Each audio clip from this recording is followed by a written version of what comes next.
నమస్కారం. Singareni siren YouTube ఛానల్కు స్వాగతం. సింగరేణి కాలేజ్ కంపెనీ లిమిటెడ్ 130 సంవత్సరాల చరిత్ర కలిగి ఉన్నటువంటి సంస్థ మీ అందరికీ తెలుసు. ఇటీవల కాలంలో ముఖ్యంగా తెలంగాణ రాష్ట్రం ఏర్పడిన తర్వాత సింగరేణి కాలేజ్ కంపెనీ లిమిటెడ్ దేశంలోని ఒక ప్రముఖ సంస్థగా వెలుగొందుతోంది. సంక్షేమం విషయంలో కానివ్వండి, అమ్మకాల విషయంలో కానివ్వండి, ఉత్పత్తిలో ఉత్పాదకత తదితర అన్ని విషయాలు కూడా. దీనికి సంస్థ చైర్మన్ మరియు ఎండి శ్రీ ఎన్ శ్రీధర్ గారి సారథ్యంలో సంస్థ డైరెక్టర్లు విశేషమైన కృషి చేస్తూ సంస్థను ఒక కుటుంబంగా ముందుకు నడిపిస్తున్నారు. వీరిలో ప్రముఖులు director operations Shri S Chandrasekhar గారు. చంద్రశేఖర్ గారితో ఈరోజు ముఖాముఖి కార్యక్రమంలో సంస్థ ప్రస్తుత పరిస్థితి ఏమిటి, ఎలా ముందుకు వెళ్తోంది, ప్రణాళికలు ఏమిటి అనే విషయాలపై చర్చిద్దాం. నమస్కారం సార్. నమస్కారం. సింగరేణులందరికీ, శ్రోతలందరికీ కూడా నమస్కారం. Thank you sir. సార్, మనము ఏడాది కాలంగా కరోనా బాధపడుతున్నాం. ఈ కరోనా పరిస్థితులు ఉన్నప్పటికీ కూడా ఈ ఏడాది చూసినట్లయితే, ఈ ఏప్రిల్ తర్వాత మే నెలలో చూసినట్లయితే అద్భుతమైన ప్రగతితో మనం ముందుకు పోతున్నాం. ఒక పక్క చాలా కంపెనీలు కరోనా పరిస్థితిని ఎదుర్కోలేక డీలా పడుతున్న సందర్భంలో సింగరేణిలో ఇది ఎలా సాధ్యమైంది సార్? ఇది చాలా రిలవెంట్ క్వశ్చన్ అండి. ముఖ్యంగా మనందరికీ కూడా తెలుసు, కరోనా అనేది once in a life time experience. So ప్రతి ఒక్కరికి కూడా ఒక ఆందోళన, అలజడి ఉంది, ముఖ్యంగా కామన్ పబ్లిక్. సో దీన్ని మన లాస్ట్ ఇయర్ మనకు ఏదైతే ఇష్యూస్ ఉన్నాయో వాటిని పూర్తిగా అవగాహన చేసుకొని ఉన్న ఇన్ఫర్మేషన్తో ముఖ్యంగా మన చైర్మన్ గారు ఒక ఫార్వర్డ్ లుకింగ్ ఇనిషియేటివ్స్ తీసుకోవడం వల్ల, అదేవిధంగా గవర్నమెంట్ కూడా మనకు కొన్ని ఫెసిలిటీస్ ఇవ్వడం వల్ల మనందరం కూడా ఏం చేశామంటే ర్యాపిడ్ టెస్ట్లు అనేటివి ముందే మొదలు పెట్టేశాం. ర్యాపిడ్ టెస్ట్ మొదలు పెట్టడం ద్వారా మన అందరికీ కూడా కాన్ఫిడెన్స్ వచ్చింది, మన వర్కర్స్ కానీ. అదేవిధంగా మన ప్రిపేర్డ్నెస్ కూడా మనము ప్లాన్ చేసి పెట్టుకున్నాము. ఐసోలేషన్ సెంటర్స్ కానీ మిగిలినవి కూడా హాస్పిటల్లో ఫెసిలిటీస్ చేసుకోవడం వల్ల మనకు ముఖ్యంగా ఇంటర్నల్గా చూస్తే అటెండెన్స్ ఇష్యూస్ అనేటివి, తర్వాత మైన్స్ వర్కింగ్ అనేది సులువుగా అయింది ఈ సంవత్సరం. సో ఈ రెండు నెలల కాలంలో, అంటే గత మన ఏప్రిల్ తర్వాత మేలో పోలిస్తే ఈ 2 నెలల కాలం చాలా ఎక్కువ, దాదాపు 60-70% పైగా మన ఉత్పత్తిని అది సాధించడానికి గల కారణం అంటే వినియోగదారులతో మనం పెట్టుకున్న ర్యాపోర్ట్స్ వగైరా సార్, ఎలా సాధ్యమైంది? దీంట్లో 2 విషయాలు ఉన్నాయి. ఒకటి ఇంటర్నల్గా ఇంతకుముందు చెప్పినట్టుగా మన యొక్క అన్ని మైన్స్ కూడా మనం పూర్తి స్థాయిలో నడపడం వల్ల మనకు ఉత్పత్తి అనేది గత సంవత్సరంతో చూస్తే 60% పెరిగింది.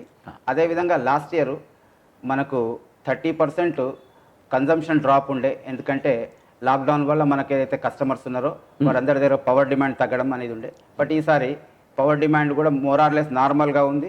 ప్లస్ ఈ సమ్మర్ మంత్స్లో మనకు ఎక్కువ ఉంది కనుక మన ఉత్పత్తి పెరగడంతో పాటు మార్కెట్, ముఖ్యంగా మీరు అడిగినట్టుగా మార్కెటింగ్లో కూడా మనం ఏం చేసామంటే గత సంవత్సరం ఏదైతే మార్కెటింగ్ ఇష్యూస్ ఉన్నాయో వాటిని అన్నింటినీ అవగాహన చేసుకొని ప్రైస్ కరెక్షన్స్ కానీ, కస్టమర్కు ఏ విధంగా మనము బెనిఫిట్స్ పాస్ ఆన్ చేయగలుగుతాము, అదేవిధంగా కొంత లాంగ్ టర్మ్ అగ్రిమెంట్స్ లాగా కూడా ముందుకు వెళ్ళడం వల్ల మన కస్టమర్స్ అనేది మనకు మళ్ళీ వచ్చేసారు, రిటైన్ అవుతున్నారు. అవును సార్, అది చాలా ముఖ్యమైన పరిణామంగా చెప్పుకోవచ్చు సార్. ఎందుకంటే అమ్మకాలు కూడా చాలా విస్తృతంగా పెరిగాయి కదా సార్ ఈ 2 నెలలు కూడా. తర్వాత సార్, ఇప్పుడు కొత్తగా మనం అంటే ఈ ఏడాదికి చైర్మన్ గారు అంటున్నారు దాదాపు సింగరేణి చరిత్రలోనే అత్యధికంగా 700 లక్షల టన్నుల ఉత్పత్తిని సాధించాలని ప్రణాళికగా పెట్టుకుని ముందుకు పోదామని ఒక ముందస్తు ప్రణాళికగా అనుకుంటున్నాం సార్. దీనికి సంబంధించి కొత్త ప్రాజెక్టుల పరిస్థితి ఎలా ఉంది, మీ యొక్క అంటే ఏ విధంగా సాధించగలం అని మీరు అనుకుంటున్నారు సార్? ఈ గనుల విషయానికి వస్తే 2 ఇష్యూస్ ఉంటాయి మిగిలిన ఇండస్ట్రీస్కి, గనులకు. గనులు అనేటివి డిప్లీటింగ్ ఇండస్ట్రీ, అంటే మైన్స్లో తగ్గుతుంటుంది, అదేవిధంగా దానికి అనుబంధంగా మనం అదే మైన్లో అదే ఏరియాలో పెంచుతూ పోతుంటాం. సో గనుల ఎక్స్పాన్షన్ అంటే కొత్త గని తవ్వాల్సిన అవసరం అనేది కాదు, ఉన్న గనిలో కూడా మనం ల్యాండ్ అక్విజిషన్ పెంచుకొని ఎక్స్పాన్షన్ ప్రాజెక్ట్స్ చేస్తాం. సో ఆ విధంగా మనము చాలా ప్రాజెక్ట్స్ మన గోదావరి వ్యాలీ కోల్ఫీల్డ్లో మనం చేస్తున్నాము. ముఖ్యంగా మనకు సత్తుపల్లి ఓసీ 1 and 2 కలిపి 5 మిలియన్ టన్నుల కెపాసిటీ ఉంది ఇంతవరకు. దాన్ని మనం 10 మిలియన్ టన్నులకు పర్మిషన్స్ తీసుకున్నాము. ఎన్విరాన్మెంట్ క్లియరెన్స్ కూడా మనకు వస్తుంది. దానిలో భాగంగా ఈ సంవత్సరం అది 5 నుంచి 8, 9 వరకు పోతుంది. అదేవిధంగా మణుగూరులో కూడా చూస్తే మనకు ఫారెస్ట్ ల్యాండ్ అనేది మనకు కొంత జాప్యం జరిగిండే, బట్ ఇప్పుడు 368 హెక్టార్స్ రావడం వల్ల అక్కడ కూడా మన ఏరియా కెపాసిటీ అంతకుముందు 6-7 మిలియన్ టన్నులు వస్తున్నది కాస్త ఇప్పుడు 10 మిలియన్ టన్నుల దాకా మనం అక్కడ వెళ్తున్నాం. సో ఈ విధంగా మనము ఇంటర్నల్గా ఉన్న మైన్స్ కెపాసిటీ పెంచుకోవడం, అదేవిధంగా నైనీ బ్లాక్ను మనము ఆల్రెడీ అక్కడ ఫారెస్ట్ ల్యాండ్ స్టేజ్ 1 క్లియరెన్స్ అయిపోయింది, ఎన్విరాన్మెంట్ క్లియరెన్స్ కూడా వస్తే ఈ సంవత్సరం మనం అక్కడ ఓబీ స్టార్ట్ చేస్తామన్న ఒక ఆశాభావం వ్యక్తం చేస్తున్నాం. అదేవిధంగా మిగిలిన అన్ని గన్లలో కూడా శ్రీరాంపూర్ కానీ రామకృష్ణాపూర్ కానీ Yes, sir. అవన్నీ కూడా ఏదైతే మనకు మైన్స్ నడుస్తుండేనో వాటన్నిటి ఆప్టిమం కెపాసిటీకి అవసరమైతే సెకండ్ కాంట్రాక్ట్ కూడా మనం ప్లాన్ చేసుకొని ఒక కాంట్రాక్ట్ ఫెయిల్ అయినా కూడా సెకండ్ కాంట్రాక్ట్ ద్వారా మనకు కావాల్సిన ఓబీ అదేవిధంగా కోల్ వచ్చే విధంగా మనం ప్లాన్ చేసుకుంటాం. Great sir. అట్లాగే రామగుండంలో ఒక పెద్ద ఓపెన్ కాస్ట్ వస్తుందని వింటున్నాం సార్. రామగుండంలో అదే ఓపెన్ కాస్ట్ రావడం అంటే మనకు ఉన్న yes. రామగుండంలో కూడా మనకు మేడుపల్లి మైన్ అనేది గత 20 సంవత్సరాల నుంచి నడిచిన మైన్ నిల్వలు అయిపోయాయి. సో వాటికి రిప్లేస్మెంట్గా జీడీకే 5 ఇంక్లైన్ అని చెప్పేసి Sir. మనకు ఏదైతే భూగర్భని మనం క్లోజ్ చేసామో దాంట్లో మనము 3.5 మిలియన్ టన్నుల కెపాసిటీతోని తీసుకొస్తున్నాము.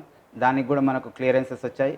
పబ్లిక్ హియరింగ్ ఈ మంత్ ఎండింగ్లో అయిపోతే ఈ సంవత్సరం సెప్టెంబర్ లోపల మనం అక్కడ ప్రాజెక్ట్ స్టార్ట్ చేస్తాం. సార్ మనకు చాలా భూగర్భ గనులు ఉన్నాయి, వాటిలో ఇట్లాగే నిల్వలు చాలా ఉండే అవకాశం ఉంది కదా సార్. రానున్న కాలంలో దాదాపుగా ఓపెన్ కాస్ట్లన్నీ పాత భూగర్భ గనులను విస్తరించడం ద్వారా జరిగే అవకాశం ఉందంట సార్. అట్లా ప్లాన్ ఉందా మీకు? మిగిలిన కోల్ ఫీల్డ్స్తో చూస్తే మన సింగరేణి కాలరీస్ మీరు చెప్పినట్టుగా గత 130 సంవత్సరాల నుంచి మనము ఇక్కడ ఉన్నటువంటి జియోలాజికల్ స్ట్రక్చర్స్ కానీ జియోలాజికల్ రిజర్వ్స్ పూర్తిగా ప్రూవ్ చేశాం. అదే విషయంలో ఎంసీఎల్ కానీ తర్వాత సీసీఎల్ ఏరియాస్లో ఆ ఎక్స్ప్లోరేషన్ అనేది ఓన్లీ 20 ఇయర్స్ బ్యాక్ నుంచే స్టార్ట్ అయింది కనుక అక్కడ కొత్త నిల్వలు అనేటివి వస్తున్నాయి. మన దగ్గర కొత్తగా వచ్చే నిల్వలు అనేటివి ఏమి లేవు. మనకు ఏదైతే అండర్గ్రౌండ్ మైన్స్ స్టార్ట్ చేశామో ఏవైతే గత పాత రోజులలో మనకు షాలో డెప్త్లో ఉన్నా కూడా అప్పుడు టెక్నాలజీ లేక 40-50 ఏళ్ల క్రితం మనం 200 మీటర్ల పైన ఉన్నాయన్నీ కూడా అండర్గ్రౌండ్ చేశాము. బట్ జనరల్గా మనం ఏంటంటే 200-250 మీటర్ల వరకు కూడా మనం ఓపెన్ కాస్ట్ చేసుకోవచ్చు కనుక ఏవైతే గన్లన్నీ మనం మూసామో వాటిని ఒక ప్రణాళిక ప్రకారంగా మన ఎంప్లాయ్మెంట్కి ఎఫెక్ట్ కాకుండా ఒక సమతుల్యం పాటిస్తూ ఉత్పత్తి ఉత్పాదకత మిగిలిన అన్నిటిని మనం బేరీజ్ వేసుకుంటూ ఒక బ్యాలెన్స్డ్గా మనము ప్లాన్స్ వేసుకుంటున్నాం. అలాగే సార్ ఇప్పుడు ఈ గనుల తవ్వకంలో ప్రజల సహకారం కూడా బాగానే ఉందని అనిపిస్తుంది సార్. మీ ఉద్దేశం ఏంటి సార్? ముఖ్యంగా కొత్త రాష్ట్రం ఏర్పడిన తర్వాత రాష్ట్రం యొక్క ఫోకస్ అనేది మల్టీ ఫోకస్ ఉంది, welfare come growth come development. So దీనిలో భాగంగా అన్ని ప్రాజెక్ట్స్తో పాటు మన సింగరేణి కూడా చాలా వెసులుబాటు కలుస్తుంది. ముఖ్యంగా మనకు లోకల్ పబ్లిక్ రిప్రజెంటేటివ్స్ కానీ ఎస్పెషల్లీ డిస్ట్రిక్ట్ అడ్మినిస్ట్రేషన్ యొక్క సహకారంతో చాలా సంవత్సరాల నుంచి పెండింగ్ ఉన్నటువంటి R&R కానీ ల్యాండ్ ఎక్విజిషన్ కానీ ఇప్పుడే క్లోజ్ స్టేజ్కి వస్తున్నాయి.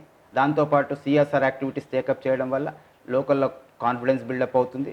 సో ముఖ్యంగా ఏం చేసినా కూడా ఇండైరెక్ట్ బెనిఫిట్ ఏమవుతుందంటే అక్కడ ఉన్న లోకల్ యూత్కు అవుట్సోర్సింగ్లో ఒక అవకాశాలు చాలా దొరుకుతున్నాయి. సో దానివల్ల కూడా మనకు ఎందుకంటే ఇంతకుముందులాగా కాకుండా మనం మినిమం 70% లోకల్స్ ఇవ్వాలన్నట్టుగా మనం ఇన్సిస్ట్ చేస్తున్నాం. ఆ విధంగానే వాళ్ళకు కూడా ఎకనామికల్ వాళ్ళు కూడా సహకారం ఉంటుంది. సో మనకు ఈ కొత్త రాష్ట్రంలో ఇదొక అడ్వాంటేజ్ అని ఖచ్చితంగా మనకు తెలుస్తుంది. అలాగే సార్ ఇప్పుడు ఈ నేపథ్యంలో మీరు CSR యాక్టివిటీస్ కూడా ఈ మధ్య చూసినట్లయితే కంపెనీ వ్యాప్తంగా చాలా పెద్ద ఎత్తున చేపడుతున్నారు కదా సార్, గతంతో పోల్చి చూసినట్లయితే. ముఖ్యంగా ప్రధానంగా ఎటువంటివి చేపట్టారు సార్ ఈ మధ్యకాలంలో? యాజ్ ఏ మైనింగ్ ఇండస్ట్రీ గత ముందు నుంచి కూడా మనము డైరెక్ట్ CSR అనకుండా షేప్ అని చెప్పేసి సరౌండింగ్ హ్యాబిటాట్ అసిస్టెన్స్ ప్రోగ్రామ్ అని చెప్పేసి మనం కొంత CSR యాక్టివిటీస్ టేకప్ చేశాము. Especially drinking water, schools facility. కానీ ఏదైతే CSR మ్యాండేటరీ అన్న తర్వాత ఏదైతే 2% mandatory of last 3 years profits అని కాకుండా దాదాపు 4 to 5% దాకా కూడా మన చైర్మన్ గారు కానీ ముఖ్యంగా మన బోర్డు కూడా అప్రూవల్ చేస్తుంది. డ్రింకింగ్ వాటర్ స్కీమ్స్తో పాటు మన ఏరియాస్లో కావాల్సిన అన్ని వసతులు ఈ సంవత్సరం మనం చూస్తే కరోనా ఎఫెక్ట్ కావడం వల్ల దాదాపు మనము మన ఫండ్స్ అన్నీ కూడా కరోనా సంబంధించినటువంటి ఇష్యూస్ గురించి కానీ అదేవిధంగా ఏరియాస్ ఇష్యూస్, కమ్యూనిటీ హాల్స్ కానీ తర్వాత ఎడ్యుకేషను ఈ వీటన్నిటి కూడా మనం చేయడం. వీటితో పాటుగా ముఖ్యంగా మనము రాష్ట్ర ప్రభుత్వం ఏదైతే తెలంగాణకు హరితహారం అన్న ప్రోగ్రామ్ టేకప్ చేసిందో సో దానిలో భాగంగా గత 6 సంవత్సరాల నుంచి ప్రతి సంవత్సరం దాదాపు 1 కోటి మొక్కలు నాటుతున్నాము. ఆ 1 కోటి మొక్కలలో ఒక 50 లక్షలు 60 లక్షలు మన దగ్గర మిగిలిన రూరల్ ఏరియాస్లో చేయడంతో పాటు రాష్ట్ర ప్రభుత్వం యొక్క సూచనల మేరకు కొన్ని మున్సిపాలిటీస్ని కూడా మనము CSR కింద మనము greening of this thing take up చేశాము. ముఖ్యంగా మనము మంచని, పెద్దపల్లి కానీ, రాజీవ్ రహదారి కానీ. సో ఈ విధంగా మనకు లోకల్ ఏరియాలో పొల్యూషన్ అనేది తగ్గడము, అదేవిధంగా ప్రకృతి ఒక గ్రీనరీ ఎఫెక్ట్ ఉండడము, దాంతోపాటు మనకు డౌన్ స్ట్రీమ్ బెనిఫిట్స్ చాలా ఉన్నాయి. సో వాటన్నిటి గురించి కూడా మనము ముందుకెళ్తాం. డిఎంఎఫ్టీ ఫండ్స్ కూడా మనం ఇస్తున్నాం కదా సార్, దాంతో కూడా చాలా డెవలప్మెంట్ జరుగుతున్నట్టుంది. కరెక్ట్. ప్రతి సంవత్సరానికి దాదాపు 600-700 కోట్ల రూపాయలు మన 6 కోల్ బెల్ట్ జిల్లాలకు మనం డిఎంఎఫ్టీ ఫండ్స్ ఇస్తున్నాము.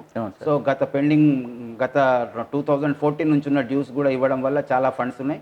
వాటి ద్వారా రాష్ట్ర ప్రభుత్వము, డిస్ట్రిక్ట్ అడ్మినిస్ట్రేషన్, లోకల్ ఏరియాస్లో డిస్ట్రిక్ట్ పబ్లిక్ రిప్రజెంటేటివ్స్తో అనుసంధానమై రోడ్స్ లేయింగ్ కానీ మిగిలిన అన్ని విషయాలలో కూడా చాలా మార్కెట్ డెవలప్మెంట్ ఉంది, మార్కెట్ గ్రోత్ కనిపిస్తుంది. సార్ పోతే సార్ ఇప్పుడు మళ్ళీ మన కంపెనీ విషయానికి వచ్చినట్లయితే ఉత్పాదకత పెంచాలని మనం ప్రధానంగా చైర్మన్ గారు మీరు కూడా కోరుతున్నారు. అట్లాగే ప్రత్యక్షంగా మీరు నేరుగా ఓపెన్ కాస్ట్ కార్మికులతో మాట్లాడారు కూడా. ఇట్లా మాట్లాడినప్పుడు ఈ ఉత్పాదకత పెంచడానికి కనిపించిన అవరోధాలు ఏంటి, లేదా కార్మికులు చేసిన సూచనలు ఏంటి, మీరు వారికి చెప్పింది ఏంటి సార్? ముఖ్యంగా ఇప్పుడు మనకు ఓపెన్ కాస్ట్ ప్రొడక్షన్ ఆల్మోస్ట్ 90% ఉంది కనుక మన డిపార్ట్మెంటల్ ఓబీ మీద మనము కాస్ట్ సేవింగ్ ఆపర్చునిటీస్ చాలా ఉన్నాయి. చైర్మన్ గారు ఏదైతే బ్రెయిన్ స్టార్మింగ్ సెషన్ పెట్టారో దానిలో వచ్చినటువంటి కొన్ని సూచనల మేరకు డైరెక్టర్స్ అందరం కలిసి ఆపరేటర్స్తో, తర్వాత టెక్నికల్ పీపుల్, అదేవిధంగా యూనియన్స్తో మనము అన్ని ఏరియాలలో డిస్కస్ చేసుకున్నాం. ముఖ్యంగా Manuguru and Ramagundam open cast project వాళ్ళతో. సో ఆపరేటర్స్ వాళ్ళ యొక్క ఏవైతే ఫెసిలిటీస్ కావాలన్నారో, especially transport in the shift beginning పైనుండి వర్కింగ్ ప్లేస్కి పోవడము, అదేవిధంగా లంచ్ బ్రేక్ కానీ టీ బ్రేక్కు వాళ్ళకి కావాల్సిన ఫెసిలిటీస్, వీటన్నిటి గురించి మనము ఇంతకుముందు నుంచి చేసుకున్న దానికన్నా ఇంకా ఎక్కువ మొబిలైజ్ చేసి షిఫ్ట్ బిగినింగ్లో అందరూ కూడా కాన్సన్ట్రేట్ చేయడం వల్ల దాదాపు ఒక 1.5 అవర్ అనేది మనకు షిఫ్ట్లో మనకు యూటిలైజేషన్ పెరగడం జరిగింది. దానిలో భాగంగా ఆల్మోస్ట్ ఒక 20% మనకు గత మార్చి నుంచి చూస్తే మన ఓబీలో ప్రొడక్టివిటీ, డిపార్ట్మెంటల్ ఓబీలో ప్రొడక్టివిటీ మణుగూరు ఏరియాలో వచ్చింది. అదేవిధంగా మనకు రామగుండం OC3లో కూడా వచ్చింది. సో మీరు చేస్తున్న విజ్ఞప్తికి కార్మికులు సానుకూలంగా స్పందిస్తున్నారు అనుకోవచ్చా సార్? డెఫినెట్లీ ఇప్పుడు పారిశ్రామిక శాంతి అనేది చాలా బాగుంది సార్. యూనియన్స్ కోఆపరేషన్ అనుకోండి, మిగిలిన స్మాల్ ఇష్యూస్ ఏ ఉన్నా కూడా ఉత్పత్తి అనేది వాళ్ళకు కూడా అర్థమైంది. సో ముఖ్యంగా ఏంటంటే చైర్మన్ గారు చెప్తున్నది, ఏదైతే మనకు ప్రాఫిట్స్ కానీ టర్నోవర్ కానీ ఏ బెనిఫిట్స్ వచ్చినా కూడా దాంట్లో మనందరం భాగస్వామ్యులము. అవన్నీ ఉంటేనే తప్ప మనము వెల్ఫేర్ ఖర్చు పెట్టలేము, మనం ఇంటర్నల్గా డెవలప్మెంట్ చేసుకోలేము, క్యాపిటల్ పెట్టలేము. అదేవిధంగా CSR చేయాలన్నా ముఖ్యంగా మనకు లాభాలు రావాలి కనుక అది వారు అర్థం చేసుకొని ప్రొడక్టివిటీ, దాంతోపాటు క్వాలిటీ ఇష్యూస్లో కూడా చాలా ఫోకస్ పెడుతున్నాము. ఈ సంవత్సరము క్వాలిటీ మీద డెఫినెట్గా ఒక రిజల్ట్స్ ఇయర్ ఎండింగ్ కల్లా వస్తాయని చెప్పి మేము ఆశిస్తున్నాం. సార్ చాలా బాగుంది సార్. పోతే సార్ ఇప్పుడు ప్రధానంగా ఇప్పుడు మనము గెట్ అవుతున్నాం, లాభాలు తెచ్చుకుంటున్నాం, ఇప్పటివరకు బాగానే ఉంది. కానీ ప్రైవేట్ సెక్టార్లో కొత్త గనులు రాబోతున్నాయి త్వరలోనే. అలాగే విదేశాల నుంచి బొగ్గు కూడా మనకి రాబోతుంది. ఈ పోటీ పరిస్థితిని ఎదుర్కొనేటువంటి మన అంటే సత్తా కానీ ఆ పరిస్థితి కానీ మన కంపెనీకి ఉందా? దానికోసం ఎలా మనం ప్రిపేర్ అవుతున్నాం సార్? ఎలా ప్రిపేర్ అవ్వాలంటారు? So any change in the economic systems, గత 100 సంవత్సరాల నుంచి ఎక్కడైనా కూడా టెక్నాలజీ మారుతుంది. ఒక టెక్నాలజీ, కొత్త టెక్నాలజీ వచ్చినప్పుడు పాత టెక్నాలజీ ఉన్నవాళ్ళు ఏ విధంగా రియాక్ట్ కావాలి, అదేవిధంగా ఒక కాంపిటీటర్ వస్తున్నాడు, లేకపోతే ఒక న్యూ ప్రోడక్ట్ వస్తుంది. ఇప్పుడు మీరు చెప్పిన దానికి ఇంకొంచెం మనం స్ట్రెచ్ చేస్తే, మనము బొగ్గు అనేది మనకు ఇంధన అవసరాలు అనుకున్నాం కరెంటుకు దాదాపు 80-85% దాకా మనము పవర్ అనేది థర్మల్, బట్ రిన్యూవబుల్ ఎనర్జీ వస్తుంది. సో దీన్ని కూడా ఏ విధంగా అధిగమించాలి. సో ఈ విధంగా మనం చూసుకుంటే ఏంటంటే ఇండస్ట్రీలో మనకు చాలా అవకాశాలు ఉన్నాయి. ముఖ్యంగా మనకి ఏంటంటే ఈ గోదావరి వ్యాలీ కోల్ఫీల్డ్లో నేను చెప్పినట్టుగా మన బెల్ట్లో ప్రైవేటైజేషన్ ఆఫ్ మైన్స్ అనేటివి రావడానికి చాలా తక్కువ అవకాశం ఉంది. సో దాన్ని దృష్టిలో పెట్టుకొని మనము మన ఎంప్లాయీస్ అందరం కూడా this is an challenge come opportunity to improve. ఇంతకుముందు మీరు చెప్పారు కదా ఆపరేటర్స్తో ఏ విధంగా మీరు చేశారని. So not only operators of open cast, ఈ అన్ని భాగాలలో కూడా పంపింగ్ అనుకోండి, ప్రతి దగ్గర మనకు సేవింగ్ ఆపర్చునిటీ ఉంది, వెంటిలేషన్లో ఆపర్చునిటీ ఉంటుంది, utilization of underground equipment, మిగిలిన అన్నిట్లలో కూడా మనం అంచెలంచెలుగా అన్నిట్లలో కూడా అడ్వాంటేజ్ తీసుకుంటే, ఎందుకంటే మన దగ్గర టెక్నికల్ ట్రైన్డ్ మ్యాన్ పవర్ ఉంది కనుక వీటన్నిటిని మనం తీసుకొని మన కాస్ట్ కూడా ప్రైవేట్ వాళ్ళతో ధీటుగా ఒక 20% అడిషనల్గా ఉన్నా కూడా because of our high wages అంతవరకు మనం తీసుకురాగలిగితే ఖచ్చితంగా మనం పోటీలో నిలదొక్కుంటాము. దాంతోపాటుగా మన చైర్మన్ గారు కానీ మన మార్కెటింగ్ డిపార్ట్మెంట్ కూడా ఏం చేస్తుందంటే, మనకు ఎవరైతే కస్టమర్స్ ఉన్నారో వాళ్ళతో మీడియం టర్మ్ అగ్రిమెంట్స్ చేసుకోవడం వల్ల వాళ్ళతో మనకు మినిమం గ్యారంటీ టేక్ ఆఫ్ ఉంటుంది కనుక ఆ విధంగా మనం మన మార్కెట్ను సస్టైన్ చేసుకోవడం, ఎన్షూర్ చేసుకోవడం కూడా జరుగుతుంది. బాగుంది సార్. దీనికి అనుబంధంగానే మరొక ప్రశ్న అడుగుతున్నారు సార్. ఇప్పుడు ప్రైవేటు సంస్థలకి కొన్నిటికి అనుమతులు ఇచ్చారు, వాళ్ళు గనులు ప్రారంభించాలనుకుంటున్నారు, వాళ్ళకి అంత టెక్నాలజీ లేదు, వాటికి అనుభవం లేదు. అటువంటి సందర్భంలో సింగరేణి కాలేజ్ కంపెనీ లిమిటెడే వాళ్ళకి బొగ్గు తీసిచ్చే పరిస్థితులు కూడా రావచ్చా? అంటే వేరే బ్లాక్స్కి మనము మన సర్వీసెస్ని ఇచ్చేసి. ప్రస్తుతం ఆ విధంగా మనం ఆలోచనలు చేయట్లేదండి. ముఖ్యంగా ఏంటంటే మనం వాళ్లకు కావాల్సిన ప్లాన్స్ కానీ అలాంటి అప్రూవల్స్ కోసం మనం చేసిస్తున్నాం as part of business development. అక్కడ మనము ఎండిఓగా పనిచేయడానికి ఇంకా మన ఆలోచనలు లేదు. ఎందుకంటే ఏ ప్రభుత్వ రంగ సంస్థ కూడా ఎండిఓగా పోవట్లేదు. సో మనకు ప్రస్తుతానికైతే ఆలోచన అనేది లేదు. Okay sir. తర్వాత సింగరేణి ఈ బొగ్గు మార్కెట్కి సంబంధించి మనం చూసినట్లయితే సార్, ఇప్పుడు ఏమంటారు, పర్యావరణ హిత బొగ్గు రవాణా జరగాలి అనేటువంటి ఒక నిబంధన కూడా రాబోతుంది. ఇంకా ఇతరత్ర చాలా నిబంధనలు వస్తున్నాయి. మనం రైల్వే లైన్ ఒకటి సత్తుపల్లి నుంచి కొత్తగూడెం మనం అనుకున్నాం సార్. మనమే ప్రధానంగా 650 కోట్ల దాకా ఖర్చు పెట్టాం. ఆ లైన్ ఎప్పటి వరకు పూర్తయ్యే అవకాశం ఉంది సార్? సో మీరు చెప్పిన దాని ప్రకారంగా ఏదైతే గవర్నమెంట్ ఫస్ట్ మైల్ కనెక్టివిటీ అని ఒక 3-4 ఇయర్స్ నుంచి స్టార్ట్ చేసింది, కానీ సింగరేణి కాలరీస్ అనేది ఏదైతే సత్తుపల్లి కొత్తగూడెం నుంచి దాదాపు 55 కిలోమీటర్ల దూరాన ఉంది. సో దానికి రైల్వే లైన్ లేదు కనుక సింగరేణి ఫండింగ్తోని రైల్వే ద్వారా లైన్ వేయడానికి గత 8-9 ఇయర్స్ బ్యాకే మనం అగ్రిమెంట్ చేసుకున్నాము. దానిలో భాగంగా మోర్ దెన్ 650 crore రూపీస్ అనేది సింగరేణి కాలరీస్ స్పెండ్ చేస్తున్నది. సో దానిలో భాగంగా only land acquisition cost, minimum ఫెసిలిటీస్కు రైల్వేస్ భాగస్వామ్యంతో ఈ రైల్వే లైన్ అనేది ఈ సంవత్సరము December 31st వరకు అయిపోతుందని చెప్పి భావిస్తున్నాము. దాని మీద ఫోకస్ కూడా ఉంది, because it is monitoring by the state government, central government and also from Singareni collieries. సరే, అలాగే సార్ మీరు కొన్ని సిహెచ్పిలను ఆధునీకరిస్తున్నారు. ఏంటి సార్ ఈ ఆధునీకరణ ఉద్దేశం ఏంటి, ప్రయోజనం? ముఖ్యంగా మన పవర్ సెక్టర్కి వచ్చేసరికి క్రష్డ్ కోల్ అనేది ఒక నిబంధన ఉంది. ఇంతకుముందు -200 mm అనేది ఉండేది, ఇప్పుడు -100 mm ఇస్తే బాగుంటుందని చెప్పి ఒక ఫేజ్డ్ మేనర్లో వెళ్తున్నాం. సో కోల్ హ్యాండ్లింగ్ ప్లాంట్ అనేది ఒక సెంట్రల్ ప్లాంట్. అక్కడికి అన్ని మైన్స్ నుంచి మనకు రకరకాల గ్రేడ్లలో రకరకాల సైజ్తో మనకు బొగ్గు వస్తుంది కనుక మనం కస్టమర్కు ఒక కన్సిస్టెంట్ గ్రేడ్ ఇవ్వాలంటే క్రషింగ్ అనేది చేయడం వల్ల మనకు ఒక యూనిఫామిటీ అనేది ఏర్పడుతుంది. దాంతోపాటుగా లోడింగ్ పాయింట్లో తర్వాత ట్రాన్స్పోర్ట్లో కూడా మనకు ఇప్పుడు రోడ్ ట్రాన్స్పోర్ట్ చేయడం వల్ల మనకు డస్టీ అట్మాస్ఫియర్ అవన్నీ ఉంటాయి. సో దానిలో భాగంగా ఏంటంటే railway transport is the best safe and environment safe mode of transport. So దానిలో భాగంగా ఏంటంటే ప్రతి ఒక్క సిహెచ్పిలో అడిషనల్ కెపాసిటీస్ బిల్డప్ చేయడము, 2 రకాల గ్రేడ్లు ట్రాన్స్పోర్ట్ చేయడానికి లోడ్ చేయడానికి. అదేవిధంగా రైల్వేస్ కూడా ఏం చేస్తుందంటే వాళ్ళ యొక్క ఎఫిషియన్సీ పెంచుకోవడానికి, వాళ్ళ టర్న్ అరౌండ్ టైం తగ్గించడానికి. అంతకుముందు గతంలో వాళ్ళు 4-5 గంటలు లోడింగ్ టైం పట్టినా కూడా వాళ్ళు పెనాల్టీస్ కానీ అలా ఏం లేదు. ఇప్పుడు మాత్రం 2 hours కొన్నిటికి, 3 hours కొన్నిటికి రిస్ట్రిక్షన్స్ ఇచ్చారు. సో మనం సిహెచ్పిస్ మోడర్నైజింగ్ అనేది బల్క్ లోడింగ్ చేయకపోతే రేక్ రిటెన్షన్ కావడం వల్ల మనం పెనాల్టీస్ పే చేయాల్సి వస్తుంది. ఒకటి మనకు పెనాల్టీస్, రెండోది రైల్వే ఎఫిషియన్సీ, ఇవన్నీ కూడా ఉంటాయి. సో రైల్వే ట్రాన్స్పోర్ట్ కాస్ట్ కూడా తగ్గాలనే ఉద్దేశంగా ఈ కెపాసిటీస్ అనేటివి ఆప్టిమైజ్ చేయడంలో భాగంగా మనం ప్రతి ఒక్క సిహెచ్పి, ముఖ్యంగా మనకు RGOC3 దగ్గర మనం ఎక్స్పాండ్ చేస్తున్నాము. మణుగూరులో కూడా కెపాసిటీ పెంచుతున్నాము. సత్తుపల్లిలో మీరు ఇంతకుముందు చెప్పినట్టుగా 10 million ton కెపాసిటీ, అదేవిధంగా రుద్రంపూర్లో కూడా 7 million tons మనకు కొత్త ఓసీ వస్తుంది. ఈ విధంగా ప్రతి ప్లేస్లో ఎక్కడైతే మనకు రైల్వే లోడింగ్ అండర్ కెపాసిటీతో పెంచడము, రోడ్ ట్రాన్స్పోర్ట్ను కూడా రైల్ కన్వర్ట్ చేయడం వల్ల ఎన్విరాన్మెంట్ ఫ్రెండ్లీ, తర్వాత sustained grade, long distance suppliers చేయొచ్చు మనం. సో ఈ విధంగా మనం ముందుకెళ్తాం. అలాగే సార్ మీరు ఈ బొగ్గు వినియోగదారులను మనం దగ్గర ఉంచుకోవడం చేస్తున్న ప్రయత్నాలు చెప్పారు. క్వాలిటీని పెంచడం కోసం కూడా విస్తృతమైన కార్యక్రమాలు మనం చేపడుతున్నాం. ప్రధానంగా ఏ అంశాల్లో మనం జాగ్రత్తలు తీసుకుంటున్నాం సార్? ముఖ్యంగా ఒక మైండ్ సెట్, క్వాలిటీ అనేది ఒక మైండ్ సెట్. ఎస్పెషల్లీ మన కోల్ విషయానికి వచ్చేసరికి మన అందరం ఎంప్లాయీస్ కానీ మన అందరి దగ్గర ఒక మైండ్ బ్లాకేజ్ ఏంటంటే బొగ్గు ఏ విధంగా ఉందో అది మనం తీస్తున్నాం, దాన్ని మనం ఏం చేయగలుగుతాం. కొన్ని మైన్స్లో మనకు G11 ఉంటుంది, కొన్ని మైన్స్లో G4 ఉంటుంది, లేకపోతే కొన్ని మైన్స్లో G11 ఉంటుంది. వచ్చిందే నేను తీస్తున్నామని అట్లా కాదు. మనం ఏంటంటే ఎన్విరాన్మెంట్ పరంగా ఏది మనకు బెటరు, తర్వాత ఉన్న దాంట్లో కూడా మనం డైల్యూషన్ కాకుండా ఏ విధంగా ఇంప్రూవ్మెంట్ చేయాలన్న ఉద్దేశాన్ని మనము క్వాలిటీ సర్కిల్స్ అని పెట్టడము. అదేవిధంగా మన యొక్క సింగరేణి కాలేజ్లో కూడా క్వాలిటీ విభాగము, ప్రతి రీజన్లో ఒక జనరల్ మేనేజర్ స్థాయిని పెట్టాము. అదేవిధంగా ప్రతి ఏరియాలో కూడా ఏరియా క్వాలిటీ పెట్టాము. దాంతోపాటు ఇప్పుడు కొత్తగా ఉన్నటువంటి నిబంధనల ప్రకారం థర్డ్ పార్టీ శాంప్లింగ్ కూడా ఉంది. ముఖ్యంగా ఏంటంటే ఒక గ్రేడ్ డిఫర్ అయితే దాదాపు 300 రూపాయలు మనకు మనకు పర్ టన్ లాస్ ఉంటుంది. ఆల్మోస్ట్ ఒక రేక్ ద్వారా 12 lakhs మనకు 4000 టన్స్ అంటే దాదాపు 12 lakhs మనకు డిఫరెన్స్ వస్తుంది ఒక రేక్, ఒక గ్రేట్ స్లిప్పేజ్.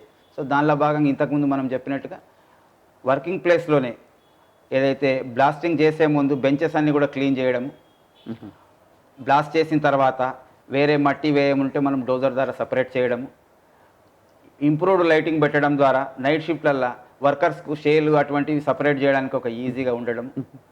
అదేవిధంగా షేల్ పికింగ్ అనేది కూడా చాలా ఇంపార్టెంట్ యాక్టివిటీ. ఎక్కడెక్కడైతే మనకు వీలున్నదో షేల్ పిక్ చేయడం వల్ల మిగిలిన దాని క్వాలిటీ ఇంప్రూవ్ చేయడం. దాంతోపాటుగా మనం అనలైజేషన్స్ కూడా, స్పాట్ అనలైజర్స్ కూడా మనం ప్లాన్ చేస్తున్నాము. అదేవిధంగా చిన్న చిన్న లేయర్స్ను కూడా సపరేట్ చేయడం. ఈ విధంగా క్వాలిటీ మీద మనం ఇంప్రూవ్మెంట్ చేయడం ద్వారా మీరు ఇంతకుముందు చెప్పినట్టుగా గత సంవత్సరానికి ఈ సంవత్సరానికి ఏంటంటే క్వాలిటీ అష్యూరెన్స్ చేయడం వల్ల కూడా మన కస్టమర్స్ అనేది మనకు స్టిక్ అవుతున్నారు. ముఖ్యంగా కొంత నాన్ రెగ్యులేటెడ్ సెక్టర్ ఏదైతే సిమెంట్ కానీ స్పాంజర్ అని ఇండస్ట్రీస్ ఎలాంటివంటే they are very conscious about cost and quality. So వాళ్ళు కొంత ఇంపోర్టెడ్ కోల్ మీద కూడా డిపెండ్ అవుతారు. బట్ ఇంపోర్టెడ్ కోల్ యొక్క రేట్ అనేది బాగా ఫ్లక్చువేషన్ ఉంటుంది. సో ఒక $50 నుంచి అలా $100 అట్లా పోతుంది. కానీ మన యొక్క ప్రైస్ అనేది ఆ విధంగా ఉండదు, కాన్స్టెంట్గా ఉంటుంది. కనుక వాళ్లకు ఒక క్వాలిటీ మనం అష్యూరెన్స్ ఇవ్వడం ద్వారా ఖచ్చితంగా వాళ్ళు మన మార్కెట్కు మన కస్టమర్స్గా వాళ్ళు కంటిన్యూ అవుతారు. కనుక క్వాలిటీ మీద చాలా మనము మెజర్స్ తీసుకుంటున్నాము. ఇంకా టెక్నాలజికల్గా కూడా వాషింగ్ అనేది ఉంది. బట్ వాషింగ్ అనేది కొంత ఖర్చుతో కూడుకున్న పని కనుక ప్రస్తుతానికి దాని యొక్క కాస్ట్ బెనిఫిట్స్ చూస్తున్నాము. బట్ అదర్వైజ్ దాంతోపాటు ముఖ్యంగా ఇంతకుముందు మనకు ప్రతి సిహెచ్పిలో ఒకటే రకమైన గ్రేడ్ పోవడానికి మనకు ఫెసిలిటీస్ ఉండేది. ఇంతకుముందు మీరు చెప్పినట్టుగా ఇంప్రూవ్మెంట్స్ ఏంటంటే దాని స్ట్రక్చర్లో మనము ఇంప్రూవ్డ్ కెపాసిటీస్ 2 స్ట్రీమ్స్ పెడుతున్నాం. సో దట్ ఏ గ్రేడ్ బొగ్గొస్తే ఆ గ్రేడ్ పంపడం ద్వారా మనకు రెవెన్యూ లాస్ కాదు, కస్టమర్కు సాటిస్ఫాక్షన్ ఉంటుంది. సో ఈ విధంగా మన ప్లాన్డ్ ప్రొజెక్టెడ్ గ్రేడ్ ఇవ్వడానికి మనం వసతులు కల్పించడం, అవగాహన చేయడం, మిగిలిన రీహ్యాండ్లింగ్ కెపాసిటీస్ పెంచడం ఇవన్నీ కూడా చేస్తున్నాం. దాదాపు ఈ ప్రాక్టీస్ అంతా ఏడాది నుంచి ఎక్కువ చేస్తున్నాం కాబట్టి ఫలితాలు కూడా బాగున్నాయి సార్. ఖచ్చితంగా ఉంటే ఈ సంవత్సరం ముఖ్యంగా క్వాలిటీ మీద చాలా ఫోకస్ పెట్టాము. డెఫినెట్గా దాని ఇంప్రూవ్మెంట్ అనేది మనకు కనపడుతుంది. అలాగే సార్, ఇప్పుడు సింగరేణి సంస్థకు చూసినట్టయితే మీరు చెప్పిన దాని ప్రకారంగా పోటీ మార్కెట్లో నిలబడి మరో 30-50 సంవత్సరాల వరకు మనుగడ సాగించే అవకాశం ఉందన్నారు. ఈ సందర్భంగా మన కార్మికులకు కానీ లేదా అధికారులకు మీరు ఎటువంటి సందేశం ఇస్తున్నారు సార్? ముఖ్యంగా రాష్ట్ర ప్రభుత్వ నిర్ణయం మేరకు మనము ఏదైతే డిపెండెంట్ ఎంప్లాయ్మెంట్ తీసుకున్నామో దాదాపు ఇప్పుడు వస్తున్న వాళ్ళందరూ కూడా చూస్తే వీళ్ళందరూ కూడా లెస్ దెన్ 35 years ఏజ్ వాళ్ళు ఉన్నారు. వాళ్ళంతా youth and mostly everybody is qualified.